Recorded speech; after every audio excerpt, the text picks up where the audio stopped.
একদিন খরগোশ আর কচ্ছপ আবারও রেসে নামলো, কিন্তু এবার একটু মডার্ন স্টাইলে। খরগোশ বলল, আজ আমি স্কুটার নিয়ে আসছি, দেরি হবে না। এদিকে কচ্ছপ হেসে বলল, আমি তো রাস্তা ভুলে যাই, তাই মোবাইলে জিপিএস চালু করে রেখেছি, আর ভুল পথে যাব না।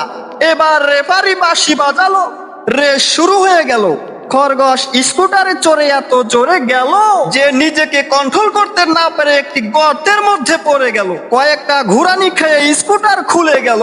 এদিকে কচ্ছপ ধীরে ধীরে মোবাইলের জিপিএস দেখে ঠিক পথে এগোতে লাগলো। খরগোশ গর্ত থেকে কাসুম কুসুম করে উঠে দেখে কচ্ছপ ফিনিশ লাইনে চলে গেছে এবং সবাই তার সাথে সেলফি তুলছে। তখন খরগোশ সেখান থেকে বলল, ভাই এবার হারলাম, পরের বার দেখে নেব। কচ্ছপ বলল, ধীরে চলো, মজা করে চলো, জিতবে নিশ্চিত।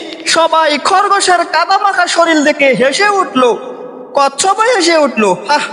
বন্ধুরা, এরকম মজার মজার ভিডিও পেতে আমাদের চ্যানেলটি এখনই সাবস্ক্রাইব করে রাখো।